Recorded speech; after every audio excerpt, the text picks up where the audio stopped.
Imagine a moment in your life, that moment when you find yourself waiting, always waiting, waiting for love that never, waiting for success that is delayed, waiting for recognition waiting for money that doesn't appear, waiting for inspiration that seems to be asleep somewhere. We are all caught in this constant search for always out of reach. Life often feels like an endless sequence of waiting. Isn't that true? From the moment we wake up until the moment we lay our heads on the pillow, we are always waiting for something. We wait for the day to pass quickly. We wait for the weekend. And while we wait, life goes by. Years turn into decades, and that dream is still there, intact. But there is a profound truth that the ancient Buddhist masters understood thousands of years ago. A truth that transcends cultures, religions, and eras. A simple yet revolutionary truth. A truth that can completely transform how you live your life, how you relate to your desires, how you understand. Ancient Buddhist masters said something almost impossible to understand. They said, that which you pursue, that which you chase with all your might, with all the intensity of your being, that very thing you pursue ends up fleeing from you.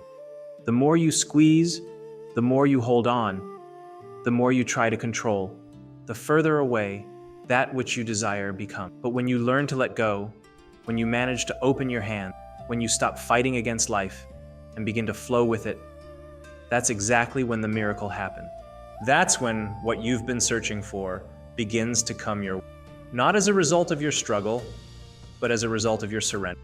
Not as a reward for your persistence, but as a gift. These aren't just pretty words. This isn't just of how the universe, because if we think about it, everything follows this principle. Think of water.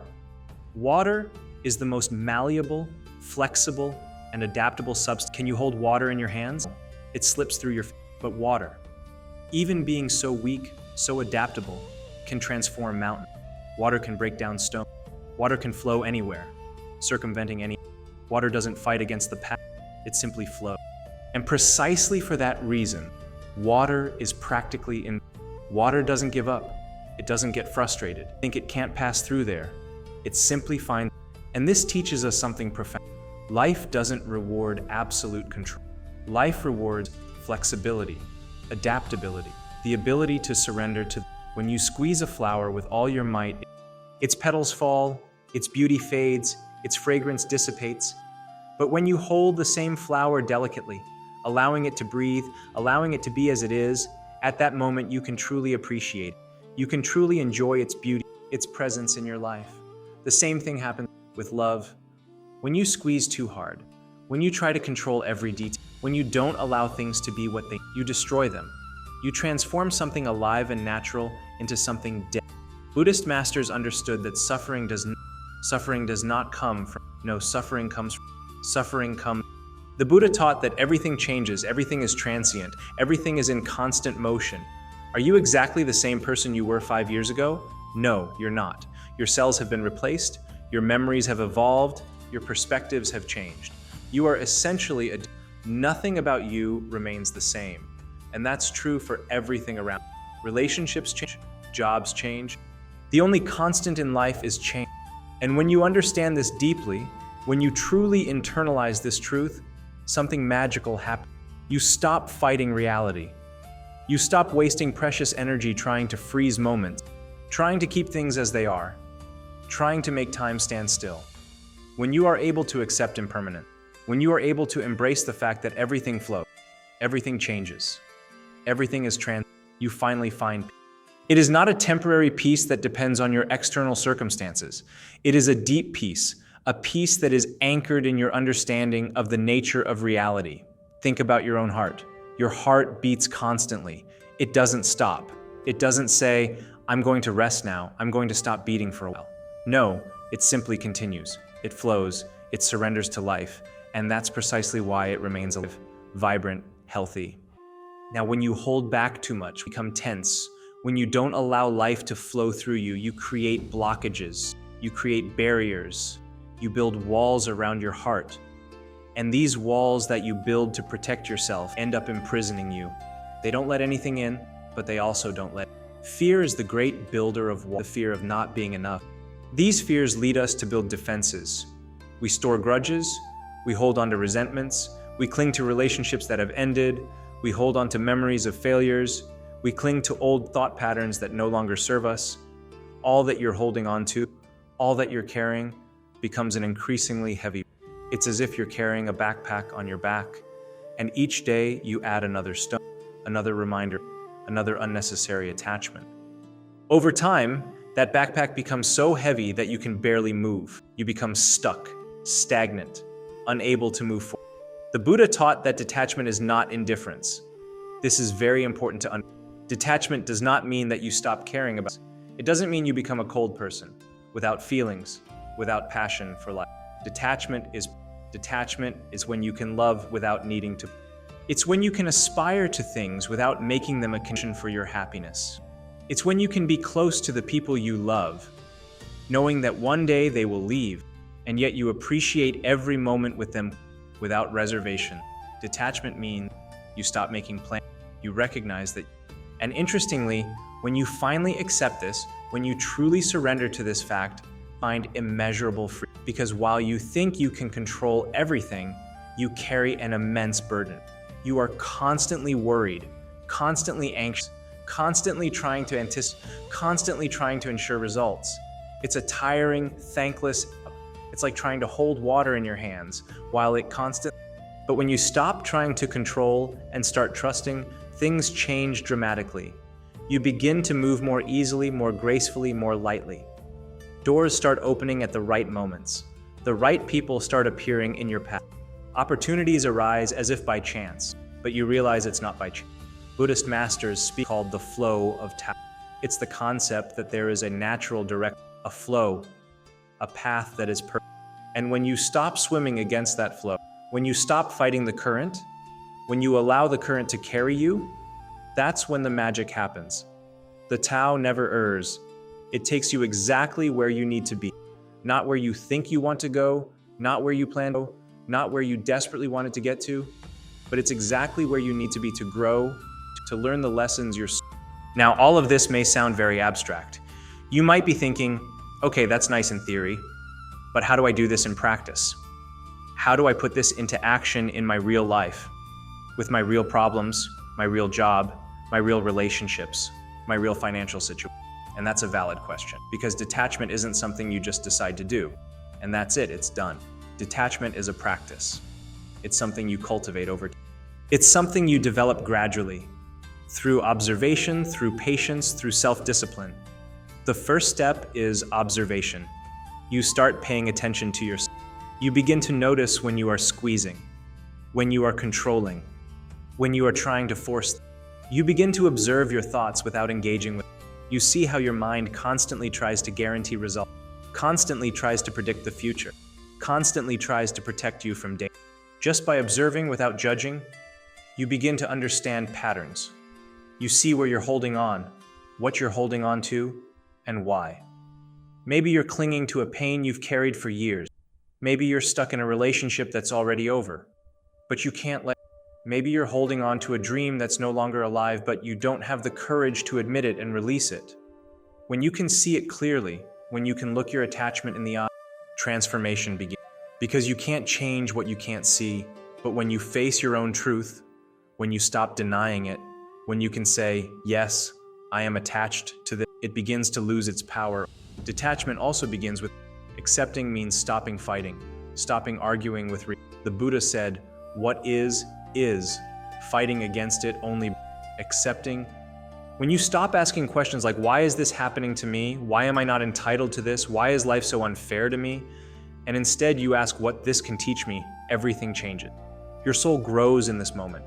Your consciousness expands because you stop being a victim of life and begin to be a learner of.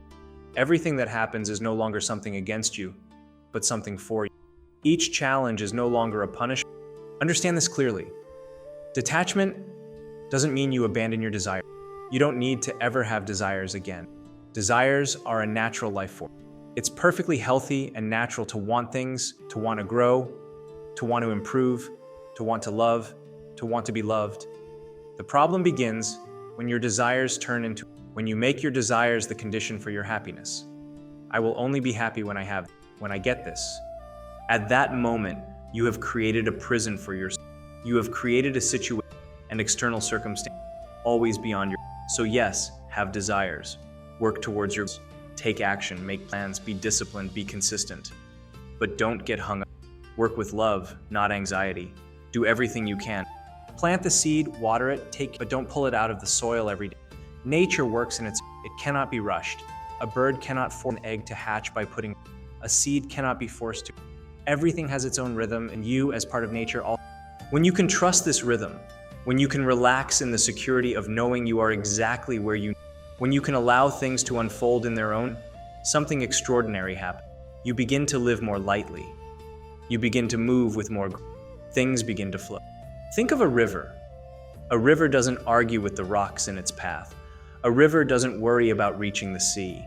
A river doesn't try to force its way through a mountain. A river simply flows. It finds the easiest route, the path of least resistance.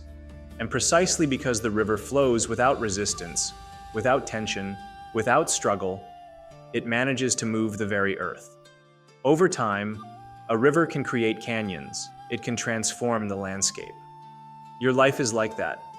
When you flow, when you accept, when you stop resisting, you have an almost supernatural power. The things you tried to force and that seemed impossible begin to manifest naturally. The right people appear. Opportunities arise. Obstacles. There is a profound truth in the old. When you stop chasing something, that's when it starts chasing you. Because when you stop chasing, change your inner state. And the world, the universe, life, responds to your inner state. It responds to your energy, your vibration, to what you are radiating. If you are radiating despair, anxiety, and fear of not being enough, the universe responds with more situations that confirm these beliefs. If you are radiating confidence, gratitude, and acceptance, the universe responds by bringing more situations. Gratitude is extremely powerful. Gratitude is a form. When you say thank you for my life, thank you for my exes, thank you for my challenges, thank you for what I have now, you are saying to the universe, I trust that everything is happening for my. Gratitude opens. Have you noticed that good things usually happen when you stop looking for them? When you're just living, laughing, appreciating when you're in a state of peace and joy, that's exactly when you meet. That's when the perfect opportunity. That's when the money you needed. This is not a coincidence. This is a universe. When you are at peace, you are a magnet for peace. When you are joyful, you attract joy. When you are in a state of gratitude, you attract more things. But when you are in despair, in anxiety, you attract more things. Buddhist masters taught that when the mind ceases to yearn, the heart begins to. This radiance, this inner light, events unfold around. Come like a sun that. You stop being a desperate hunter and become a benevolent sun that illuminates everything around you, and everything that needs light naturally comes. All the things you seek come from the outside, but in truth, they manifest from within. You don't find peace outside of yourself, you find peace within yourself. The external world begins to reflect. You don't find love outside of yourself. When you accept yourself, the world begins to love you. You don't find wealth outside. When you are in a state of inner, when you are grateful, the path to detachment isn't because you've learned that to get things you need. You've learned that the world is a competitive. You need to always be on guard, always alert, always prepared. When you start practicing detachment, your mind will resist. You're going crazy. Your mind will ask you to go back to what is familiar, even if that makes you happy. And that's where patience comes in. That's where self-compassion is important. You can't make that transition. It's a process. But if you are patient, if you keep practicing, gradually your heart will be. You will start to notice that when you let go, when you stop fighting, things really do come. You will meet people who support you. You will have ideas that work. You will make decisions that bring you closer to your goal. And more importantly, you'll begin to realize that many of the things you feared losing weren't so important after all. You'll realize that what you truly wanted all along was it was peace, it was security, it was the feeling of being at home, in your own body, in your own heart. Most people spend their entire lives searching outside for what already exists within. You search for love while loving yourself. You search for meaning while already involved in something meaningful. You search for peace while carrying a potential peace in your heart that is just waiting to be awakened. Buddhist masters often told their students, stop searching for enlightenment and you will find it. Because enlightenment is not something you achieve. It's something you discover. It's something you realize was already there all along. You don't need to become someone different. You don't need to achieve. You just need to remove the blockages, the limiting beliefs, the attachments that stand between. Your true nature is love. Your true nature is creativity, kindness, wisdom. These qualities are already within you, but often they are hidden, buried under layers and layers of fear, trauma, attachment, and false beliefs about who you are and what you do. The work, then, is not about adding something new. It's about removing what isn't you. It's like a sculptor. A sculptor doesn't add stone to a block to create. A sculptor removes the unnecessary stone to reveal. When you practice detachment, when you observe your thoughts without engaging with them, when you begin to question beliefs accepted as absolute truth, you are removing the unnecessary. You are beginning to reveal who you truly are. Over time, with consistent practice, what happens is that you develop an inner. You begin to notice your thoughts, your fears, but you don't completely. You realize there's a distance between you, that you are not your thoughts. This is profoundly liberating, because then you realize you don't have to believe every thought. You don't have to act on every impulse. You have agency. And that freedom, that understanding that you are not your thoughts, that you are the consciousness that observes your thought, that is the beginning of true transformation. Because then you realize that you are also not your emotions, not your circumstances, not your job, not your body. These are all things that you have, but they are not what you are. Presence, the observer. And this presence, this consciousness, is always here, always now, always present. It doesn't change. It is stable, secure, permanent. And when you anchor yourself in this presence, you find a peace that doesn't depend. That peace doesn't depend on your job being secure. It doesn't depend on your relationship being. It doesn't depend on having enough money. It doesn't depend on your appearance being right. It doesn't depend on anyone loving or approving. That peace is there, deep within your being, waiting for you. Buddhist masters call this emptiness, but it's not a negative emptiness. It's an emptiness filled with infinite. It's like the blank space in a painting. The blank space may seem empty, but it's the blank space that gives meaning. If the entire canvas were filled, nothing would have formed, nothing would have. Similarly, the empty, silent presence within you is the space where everything can. It is the primordial soup from which creation springs. And when you can touch that space, when you can rest in silence, in peace, in acceptance, you have touched the source. You have touched what the ancient. Not divine as something outside of you, but divine as the fundamental intelligence that permeates everything, that animates everything, that creates everything, and you are inseparable from it. You are an expression of it. You are the universe experiencing itself through. When you truly internalize this, when you truly understand your fundamental connection to everything and everyone, something extraordinary happens. You stop having to prove you stop needing confirmation because you know deep down that you are already enough.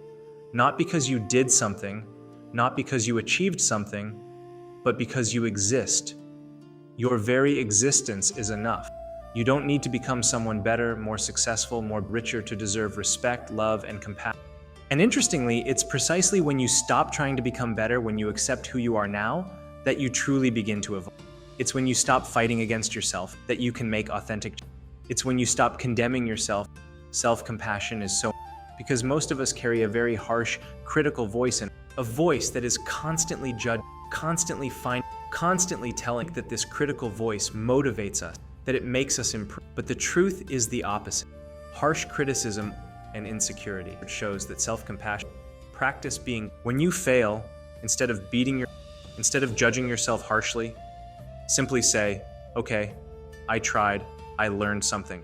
When you find yourself repeating a pattern you don't like, instead of condemning yourself, simply observe, here's that pattern again. Thank you for the lesson.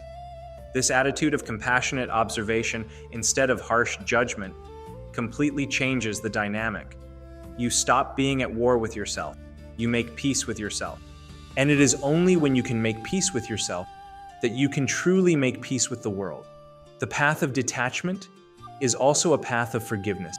Forgiveness of others, but more importantly, forgiveness of oneself. Because many of us carry guilt. Guilt about things we did, things we didn't do, words we said, words we didn't say, relationships that. This guilt is attachment. It's an attachment. And as long as you're stuck in the past, as long as you're carrying this guilt, you can't be present. You can't be free. The Buddha taught that the past is gone. The only power the past has is the power you give it through your thoughts. And the past no longer exists, so when you release thoughts about release its power over you. This doesn't mean you don't acknowledge, you do acknowledge it. But you stop constantly reliving it. You stop eternally punishing yourself for being in the situation you were in when you were a different person, with less knowledge, with less experience. Forgiveness is an act of love. First towards yourself, then towards others. When you forgive yourself, you set yourself free. When you forgive others, you also set yourself free. Because those who are consumed by resentment are imprisoned. Those who harbor hatred are carrying poison, hoping the other person will suffer, not realizing that only they are suffering. There's a beautiful quote that says, "Holding a grudge is like drinking poison and expecting the other person to die." Exactly. You refuse to forgive life, happy and carefree, burning inside. Not because they deserve it, but because you deserve peace. Forgiving doesn't mean Forgiving doesn't mean you'll. Forgiving means you stop giving that person power over your. The path of detachment leads to peace, free self-compassion. But you achieve all this not by seeking it, not by fighting for it, but simply by removing. And there will come a time when you can't say exactly when. Maybe you'll be walking and you'll. Or it will be at a moment when something you feared would happen actually did.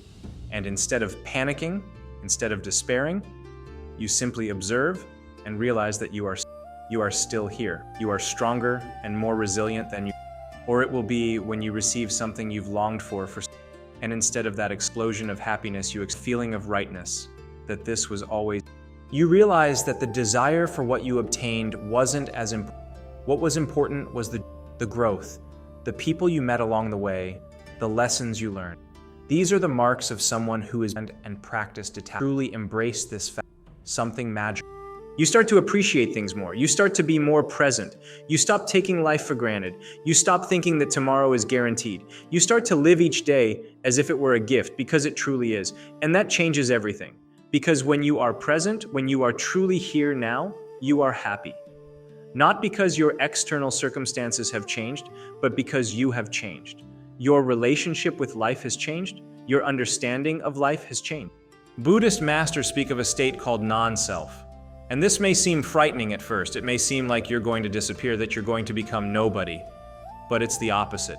When you stop clinging to a rigid identity, when you stop saying, I am this and that, when you allow yourself to be fluid, dynamic, always changing, you become more fully your, because you realize that there is no fixed self.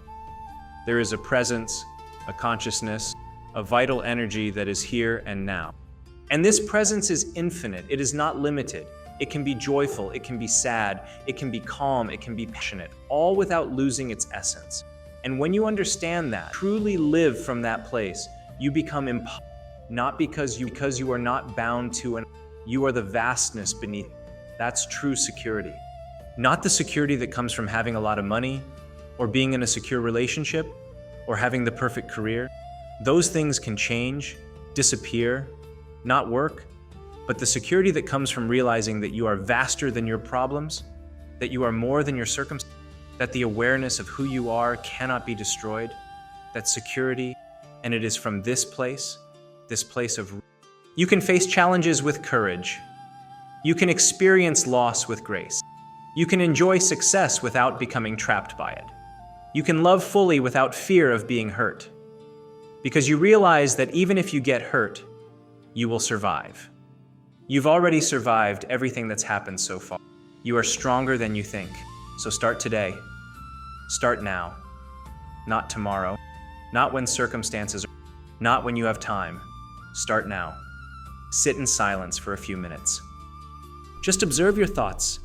See how your mind tries to control, tries to plan, tries to worry. Observe without judging. Just observe. And then, slowly, gently, begin to breathe deep. With each breath, imagine that you are letting go of a little attachment, a little need to control. Release it with the exhale. Repeat this practice daily, even if it's just for 5 minutes. Those 5 minutes will Because in those 5 minutes, you are touching that space of peace. In those 5 minutes, you are reminding yourself. Over time, this memory will begin to live from that place. Your work will be less stressful, not because the work itself has changed, but because you've changed your relationship with it. Your relationships will be more fulfilling, not because other people have changed, but because you're able to be more loving, less demanding. Your financial circumstances may even, not because you became obsessed with making money. When you stop being desperate, when you stop demanding, you can see opportunity. You can make better decisions because you are not acting out of fear. All of this happens not because you're doing anything special, but because you stopped doing something special. You stopped fighting. You stopped forcing. You stopped resisting. And in your inaction, paradoxically, more is done. In your surrender, you achieve more. Buddhist masters call this egoless action. It's when you do the things that need to be done, but not with the need for things to work out in a specific way. You do your work, but you're not attached to the outcome. You take action, but from a place of peace and clarity, not from despair. And when you act this way, your results are much better, because you are creating from a place of creativity, not contraction. You are creating from a place of confidence, not fear. You are creating from a place of clarity, not confusion. So yes, continue living your life. Continue having goals. Continue working hard. Continue striving. But change the quality of the energy behind it. Change the motive. Change the attitude. Do it with love, with gratitude, with confidence. Do it as if you know it will work. Because when you know it will work, when you live as if it were a reality, you emit a different frequency, and the universe responds to that. This is the law of attraction, not as magic, but as science. You attract what you are, not what you desire. If you are anxious, you attract anxious. If you are peaceful, you attract peaceful situations. If you are grateful, you attract abundance to be. It's simple, yet profound. So today, right now, at this moment, make a decision. Decide that you will begin to practice detachment. Decide that you will begin to trust. Decide that you will live with more lightness, with more grace. And every time you feel the urge to tighten your grip, every time you feel the panic of trying to control, pause, breathe, and simply tell yourself, I trust. I trust life. I trust the process. I trust myself. I trust the universe. And when you can say this truthfully, when you can feel that confidence in your heart, because the truth is simple, yet profound. What you chase flees. What you let go comes. This isn't philosophy. It's law. It's natural law. It's universal law. And when you learn to live according to this law, your life is transformed. You don't become indifferent. You become free. You continue to love, but without fear. You continue to act, but without tension. You continue to have goals, but without despair. And it is in this space that true power resides. It is in this space that true magic happens. So begin. Begin now. Because the best time to begin was yesterday. The second best time is now. Let go, trust, and watch how your life transforms.